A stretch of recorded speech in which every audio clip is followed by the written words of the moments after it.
Okay, welcome to Fantasy Friday. So, when there's fantasy baseball, fantasy football, and right now fantasy hockey, we'll do a little bit more with all the sports. But right now it's only fantasy hockey. So, let's get started with Andrew because you're the expert of hockey. Whoops. That is that Yeah, right? yeah. Let's just say that. To be fair, you are making a comeback. You were like 2-8 or something. Yes. You're 5-9. And in my other league, I'm in like third place. So.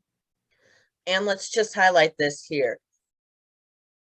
You have a 7%. I have a 7% chance of making the playoffs, and I'm 7-7. You're 5-9, and you have a 55% chance to make the playoffs. What is up with ESPN? They have some problems. All right. So right now we're just going to start off with hot shots. So those are the players that you're going to want to add from on the waiver wire. All right, so Master, get us started. All right, so the first one, and right now he's my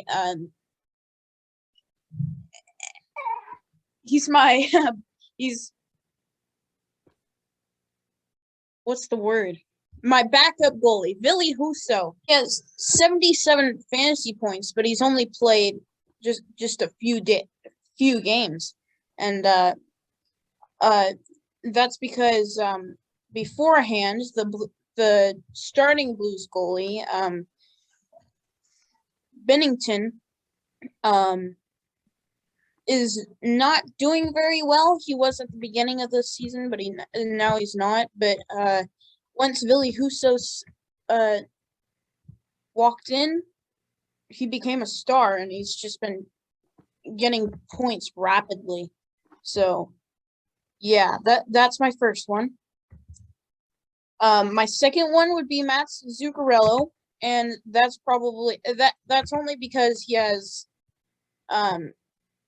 75.3 total points this season, or fantasy points, I should say. And only 66% own him in their on their team. Another one would be Jack Eichel. He's gonna come back soon, and or hopefully, I believe so. And only 55% so far own him. But that might skyrocket in the next month, so get him soon. Same thing with Ville Husso. Actually, with Ville Husso, only like 22% own him, so not you can wait on him a little bit, but he would be a good steal to get you a lot of points in your fantasy league. My fourth pick would be Alex Killorn. He currently has, let me get up there. He currently has 76.9 fantasy points, and only 59.2% have him. And that is probably because he's not a household name, but he has a shocking amount of points. So that's a good one.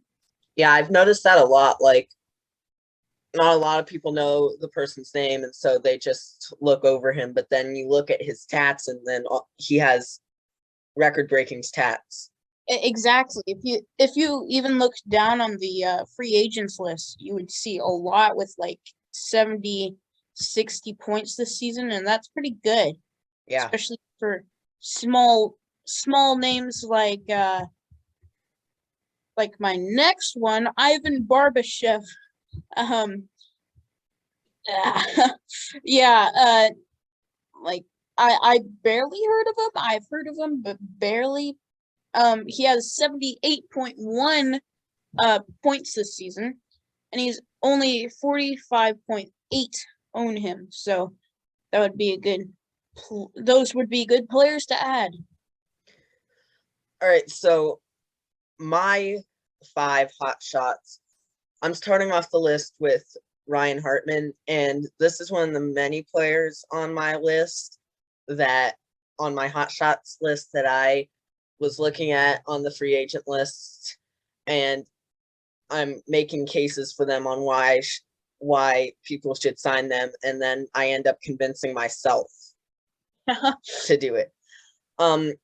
Yeah, so Ryan Hartman, his position rank is 7th in the league, and he's averaging 2.1 points a game. Now, he has been getting added more. He's at 1.4% increase. And he's now at 73.7% rostered, but it was a lot lower before when I added him to my list. So the second person on my list is Jamie Benn. He's another one of those guys like you said, you don't really hear of him, but then you look at his stats. And well, I would disagree with that one. A couple years ago, he was a big name, but well, that was a couple years ago. It was, but you know, still, not a lot of people have him, but he's putting up the numbers that you would need for a starter, maybe rotating between bench and starter, but a solid player. Evan Rodriguez, I think is how you say it. It's spelled with an S. He's another one of the people that I decided, oh, you know what? He's pretty good and I should add him. So he's on the Pittsburgh Penguins.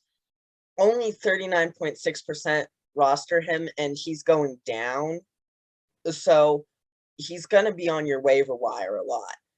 But he's really not that bad. He's the 26th position ranked and averaging 1.8 points a game, which really isn't that bad. And like you said, he's at 77.8 points, pretty close to 80.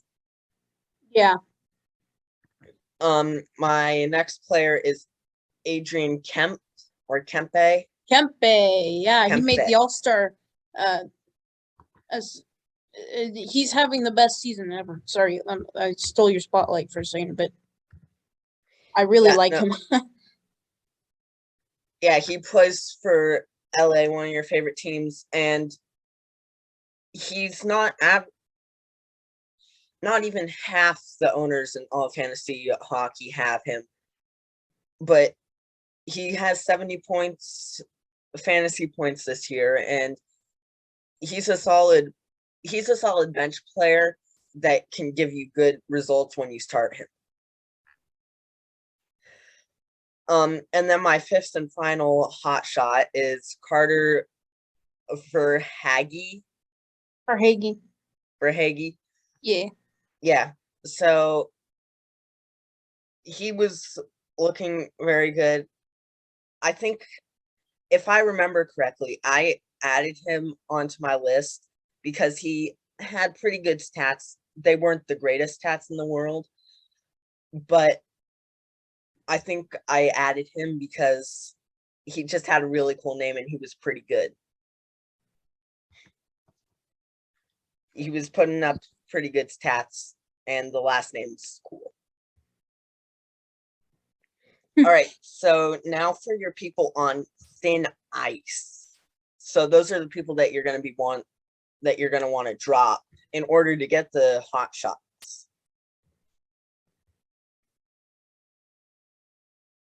As my my first pick, it would be a well-known name, Patrik Laine. And the reason is he was injured for quite a while, and he's not really picking up. He only has 33 points this season. a lot of people own him. 36 points, my bad. And only doesn't say. Okay. Just only 82.5% own him. So drop him as soon as you can. I'm kind of a hypocrite because I'm holding on to him. But that would probably be smart. My next one was Drew Doughty, another one that I have. He was doing pretty good for like a month, and then he just stopped. He has 57.3 fantasy points, which isn't terrible, but it's not as great as it used to be. And let's see how many people. 96.3 own him. Yeah, get rid of that dude. I'm sorry. So next is that why you're down here? Because you're hanging on to people? Probably yes. Jonathan Quick. He had a big boom, and then he had a big boom that way. And all right, so he has. Well, okay, so he did have a lot more people who owned him, but apparently a lot of people got the hint and dropped him. He had 70 points a month ago. Now he has 63, which means he's been losing points. Oh, which is not good. yeah. And not good for the Kings either. I haven't seen the recent scores, so that's not good. But Don't tell me you're hanging on to him too. no, I dropped him. I dropped him at the right time. That's where I added Ville Husso. Jordan Binnington, which is another one I dropped pretty early in the season. Ever since he went down, he's been staying down. Like I said, this is why Ville Husso has been doing so much better, is because Jordan Binnington has been doing so much worse. And he has 37.4 total points. Used to have, I think, 40, 50. So, and 77.6% own him. Oh. That's not good. Blake Wheeler, let me pull him up.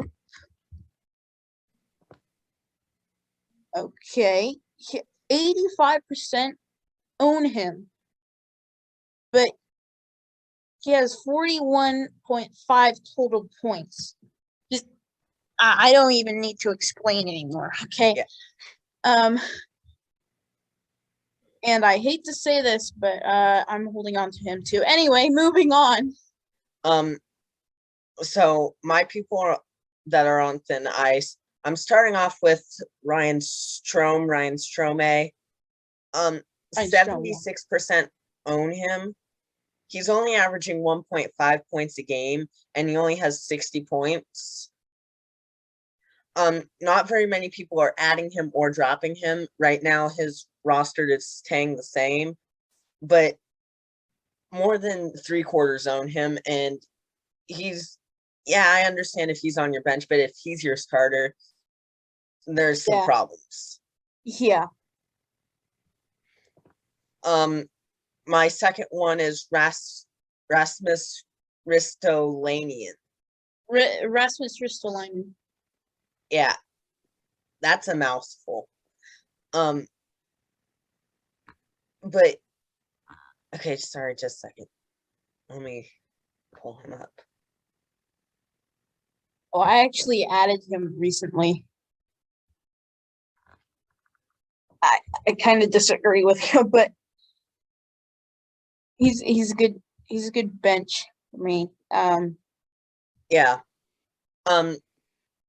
He's only averaging 1.6 points a game and 63. I could see why you've added him. It looks like he's going on an word trend, but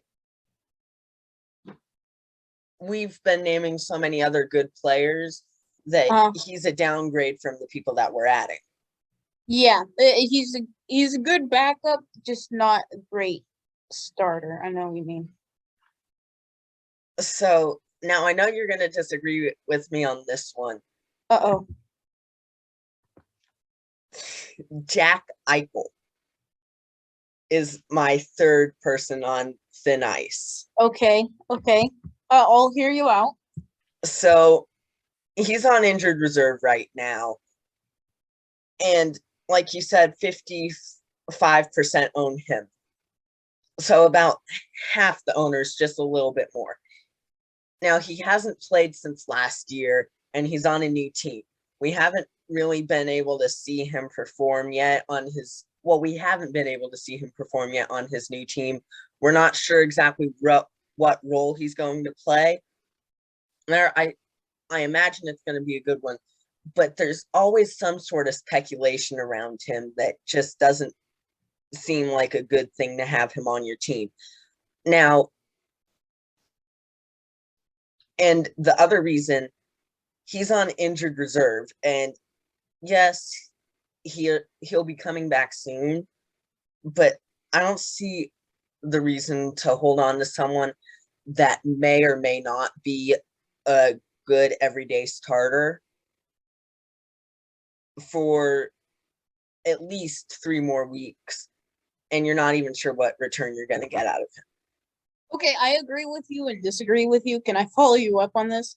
So Yeah.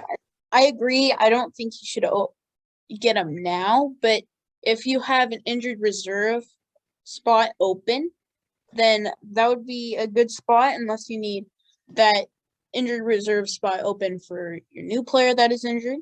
But it recently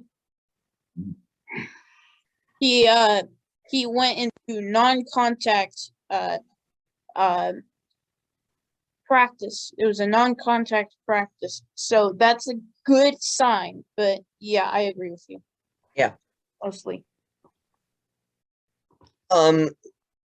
My next player on there is Mattias Ekholm. T.S. Ekholm, yeah. Yeah, I agree with you in this one. I know what you're talking about. Yeah, he's just not very, he hasn't been very stable. He's on a decline, and I just really don't see the value in him. Yeah.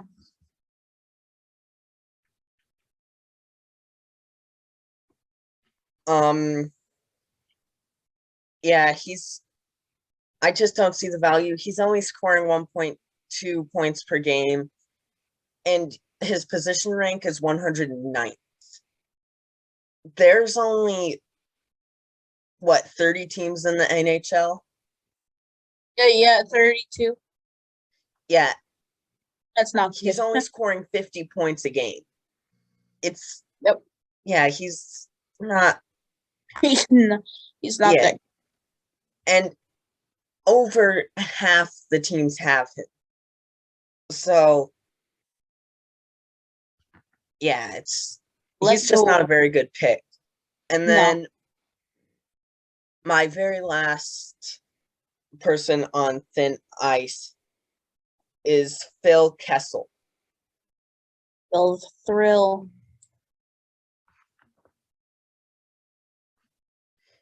Okay, sorry. Phil. He's gonna retire soon. I know it. He was a star since the early 2000s. But he's on a decline, and he's with the Coyotes, and the Coyotes aren't going to be a team soon. So Wait, what's happening there? money issues. Their stadium is telling them to either not be a team or leave next season. Wow. Yeah. Yeah, I can't even. Oh, there he is. Yeah, he's on a decline. I mean, he has been good, but even his picture, he looks like He looks his sad. fantasy profile, he looks tired. He does. He's an old player. All right, so the next and final segment is going to be hot takes. So, three controversial opinions about fantasy hockey. Yep. All right, you're up first. Okay, so my first one is so this player was projected in the fantasy projections, the top two draft picks, it would be McDavid and then Draisaitl. They're on the same team, the same line. I think for fantasy he is a good pick, but in real life he's not that great. The only reason he has so much points is because McDavid is on his line. He's extraordinarily overrated in my opinion. McDavid is feeding him. McDavid is feeding him, yes. But he is still a good player. It's just not as good as people make him out to be. And that just goes to show you how good of a player that Connor McDavid is, because the best players make the people around them better. Exactly. My next one would be Kadri is not overrated. Nazem Kadri. He has I think he has 90 points this season. That is awesome. He's having the best season he's ever had. He's with the Avalanche, but he's on the second line. And he's leading the second line. He's not on the first line. Everybody thinks the only reason he's good is because the reason I said with Draisaitl, he's on the top line with McDavid, and he's just feeding him, but not with Kadri. Kadri is feeding his own line. He is feeding himself. He has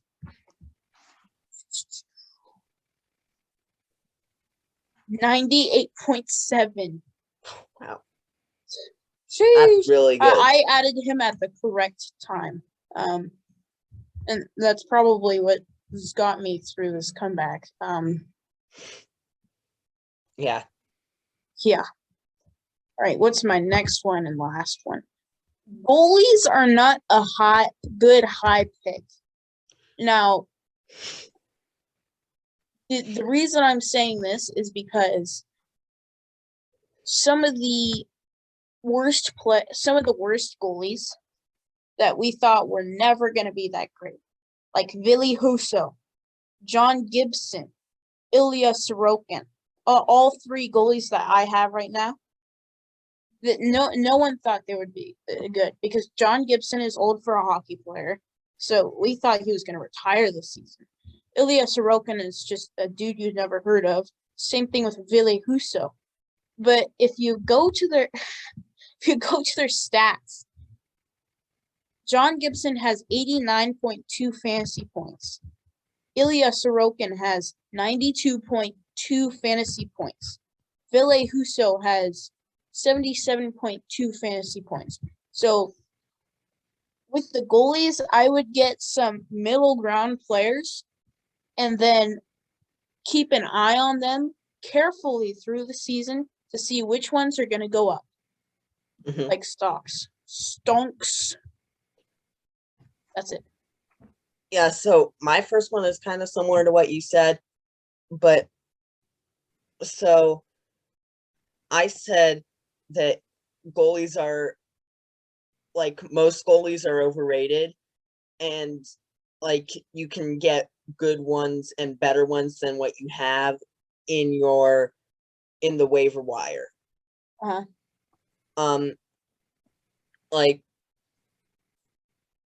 most goalies that you have that you drafted, like, they aren't that good, but like what you said, if you keep an eye on them, they'll keep going, and you like took my whole argument and made it better, I guess. All right, my number 2 is Carey Price has more fantasy stock than Jack Eichel. So the reason I said this was because we know that Carey Price has success as a goalkeeper on his team. And last time I checked, he's projected to come back a tad bit quicker than Jack Eichel is. So I think we know what we can expect from Carey Price, but there's a little bit of an unknown with Jack Eichel, and that's why I said Carey Price has more fantasy stock than Jack Eichel. I kind of disagree with you. Not on the Carey Price side, but on the Jack Eichel side. Even when he was with the prison that the team of Buffalo is, he was doing great. He was the star player, and I think he'll do great on Vegas. But you don't know when he's coming back, and you do have a better. We probably have a better perspective of when Price is coming back. So I think you're right in that part. And then my last one is the waiver wire is a valuable asset. Not a lot of people are checking it regularly and seeing what players are hot and which players are not. Like you said, there's a player that's not scoring very many points, and 86% own him. But then there's players that are scoring 80 points, but only 60 own them. And so I think using the waiver wire is one of the best things you can do. And I think it's better than trading your players, because then you're having to give up something valuable when you could give up a person that's on IR for a really good person. Exactly. I completely agree with you there. All right, so that does it for this week's Fantasy Friday. Hopefully we'll be back next week with another episode. And see ya.